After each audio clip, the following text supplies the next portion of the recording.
grab your foam roller, and let's get to work. You're gonna start by sitting on the very bottom edge of the foam roller so that way you can roll all the way back, making sure that your spine from the tailbone all the way to the back of your head is rested. Just take a few moments to breathe, inhaling and exhaling here, just feeling your body rest into the foam roller.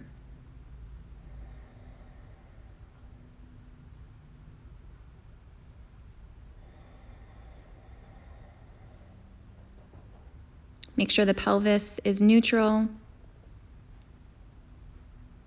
And then reach your arms up to the sky for puppet arms, alternating one arm and shoulder lifting away from the roller and then lowering back down into the foam roller. You'll notice many times when you do this exercise on the mat that you might have gotten the cue before to not twist your torso or to rotate the spine. And it's going to be a little more challenging here on the foam roller because the roller likes to roll. So make sure your belly muscles are drawn in, so that way, again, there's no rotation to the torso. Most times when I do this exercise, I can feel a really good, almost massage-like sensation in between the shoulder blades on the rhomboid muscles. So focus on that area, reaching the shoulder blade away from the foam roller and then drawing back into the foam roller. Next, you're going to open the arms straight out to your sides. This is going to give you a really big stretch. And again, whereas when you're on the floor, you're kind of limited to how far the arms can open because the floor is right behind you. Here, having the little elevation off of the floor gives you a little bit more range of motion, maybe a little more stretch across the front of the chest. And then as you pull the arms back up over the chest, make sure you're engaging your pec muscles right on the inside of the arm.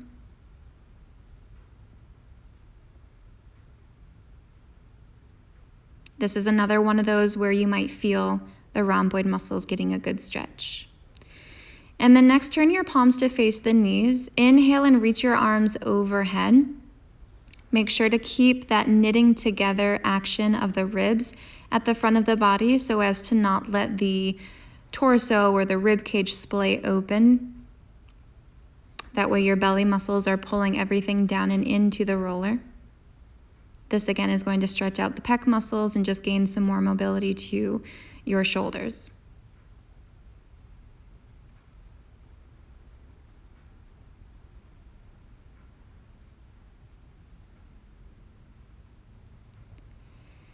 And then next we're going to go into big arm circles. I love this one on the foam roller. It really gives you a lot of feedback into the differences between the shoulders and just how the shoulder blades move with this action. So again, you'll reach the arms overhead and then they'll sweep down to the sides, back into the body, and then back up towards the ceiling. And just going in that direction for a few repetitions, and then you'll switch, bringing the arms down, sweeping out to the sides overhead, and then lifting back up towards the sky. So you'll probably notice in this one, you're going to have to slow down a little bit to really allow the shoulders and the muscles to open and to release. So take your time, there's no rush, and make sure you breathe.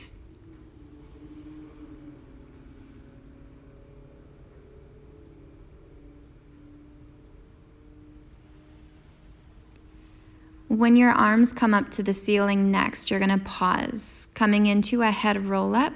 Keep the pelvis neutral. Take an inhale to prepare. Exhale, curl the head and chest up, pressing your arms down by your sides, and then inhale to release. So every exhale curls the upper body, tip of the shoulder blades, keeping the tailbone reaching straight out. Again, a little harder to maintain stability when you're on a surface that is meant to move, that is meant to roll. So the foam roller just really brings in another stability aspect and challenge.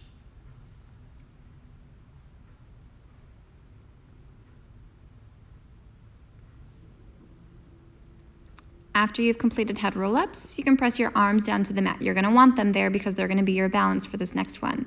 Lift your right knee up into a chair position and then softly set the foot down. and you'll alternate back and forth, switching from right to left. Now the goal is the same, just as if you were on the floor. You want to make sure that the pelvis is not shifting or rotating, or if you can imagine a teeter-totter, making sure that your hips are not doing a teeter-totter or a seesaw action, but they're staying level. Again, easier said than done on the foam roller.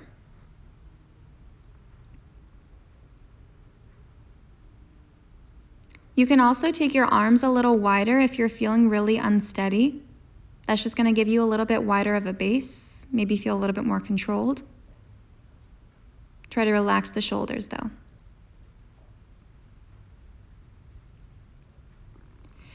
And then you're going to lift both knees up into a chair position. Now, this in and of itself is a workout. You're going to feel your pelvic floor muscles hopefully maintaining this position. And then we're going to go into toe touches. So reaching one foot down towards the floor, remembering they do not have to touch. It's all dependent on your pelvis. So making sure, once again, that the pelvis is staying level and neutral. There's no tilting of the tailbone forward, but there's also no tucking of the tailbone as the knees come up. You want to maintain that little bit of an arch in your lumbar spine. I usually inhale to reach the leg and foot down and exhale to pull the knee back up over the hip.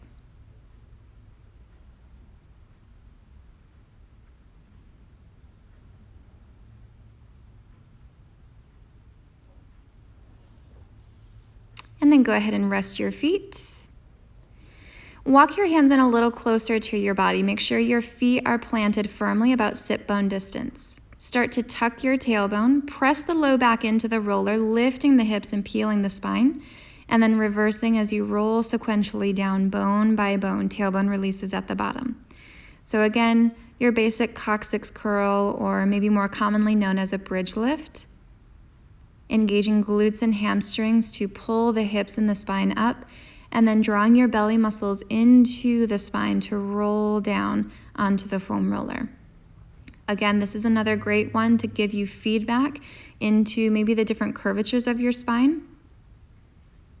Noticing if you maybe are more rounded in your upper back, maybe you really have some arching going on in the lumbar spine, or vice versa. And so this kind of helps to bring everything back into a more stable posture, if you will. Stretching out the areas that need to be stretched and strengthening the areas that need to be strengthened. For the next one, it's called Dead Bug. Has kind of a strange name, but fun nonetheless. Reach and extend your right leg up to the sky and the left arm. And then inhale, reaching both in opposite directions. Exhale, lifting everything back up towards the ceiling. So you inhale and reach through the fingertips, reaching through the heel or the toes. And then exhale, pull everything back up to the sky. This is one of those exercises that looks really simple, but in actuality, especially on a foam roller, it really challenges your balance, and you're more than likely going to feel a lot of your oblique muscles. Go ahead and switch sides, left leg up to the sky, right arm up to the sky. When you feel balanced and ready, inhale, reach the arm and the leg away from each other, and then exhale to pull the arm and the leg back up towards the ceiling.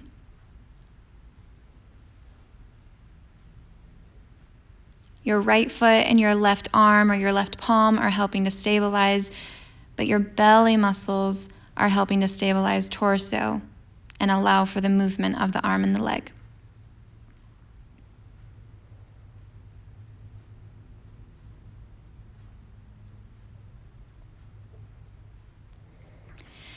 All right, next we're going to go into a few of the ab series. So the first one is single leg reach. You're going to tuck the knees in towards the belly. Arms are pressed firmly to the mat. Lift your head and chest up and maintain. Extend the right leg and switch, alternating back and forth, doing your best to once again keep the pelvis neutral and making sure that you're not rocking or rolling the foam roller from side to side. Again, much easier said than done, but make sure you keep breathing. Lots of extension through the knees and the toes. And then draw both knees in, rest your head, and just take a breath. The following one is going to be double leg stretch or double leg reach. Both legs reaching out, both knees drawing in. The traditional pattern of breathing here is an inhale to extend the legs and an exhale to bend. Keep the tailbone reaching out long, keep the shoulders soft, head and chest lifted using your upper abs, pelvis neutral using pelvic floor. And once again, drawing the knees in, resting the head. Kick the legs up to the sky, straight knees, curl the head and chest up, and then scissor kick the legs, keeping them nice and long, nice and straight, alternating, one lowering and one lifting. This run requires a little bit more balance as the legs are alternating. It kind of sends your hips in a rocking motion.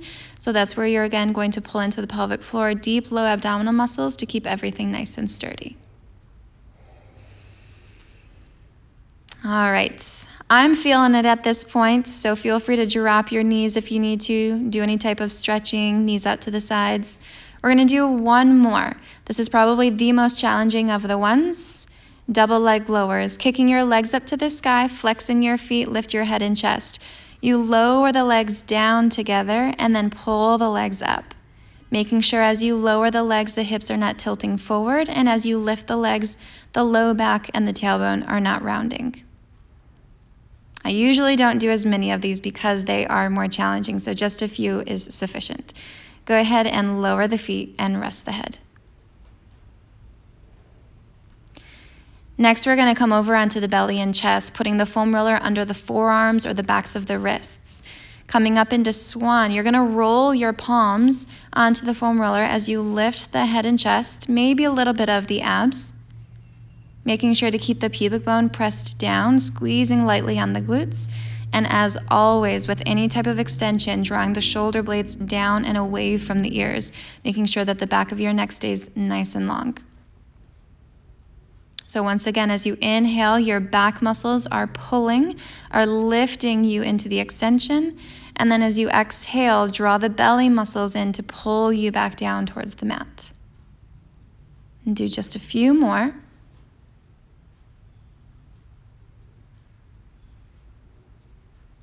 Your quads, tops of your feet and toes are firmly pressed to the mat as well.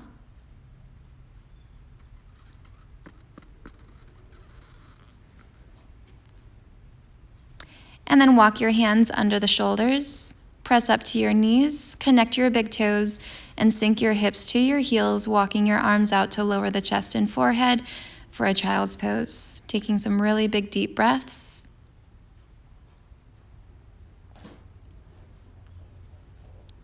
Next, we'll be coming to a seated position, placing the foam roller behind you. You're going to roll back into about the mid-back until you feel where the foam roller won't move anymore.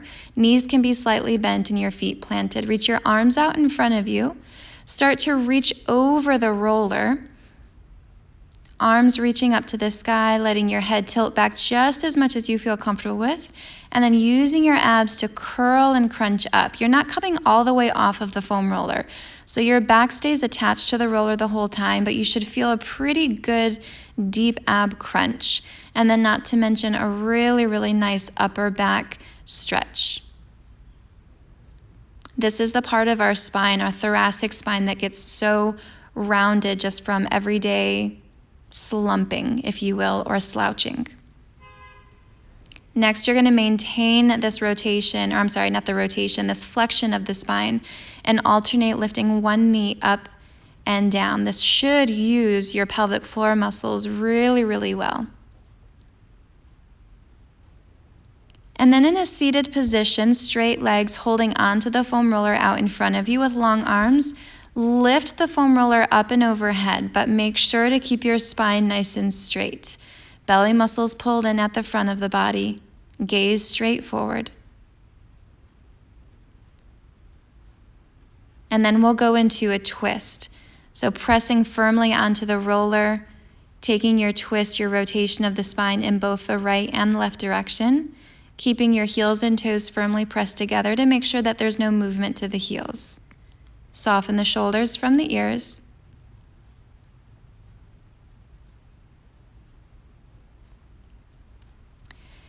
And next up, we're gonna come over to the hands and knees again, placing the foam roller under the shins. You're just doing little tiny back and forth movements of the foam roller to engage low belly muscles. And then we're gonna roll out the quads. Not many people love this, but it is so, so good for you. The foam roller starts under the thighs, and you kind of come to a plank position on your forearms and elbows, and you use your arms to pull yourself forward and back, sliding your quad muscles across the foam roller.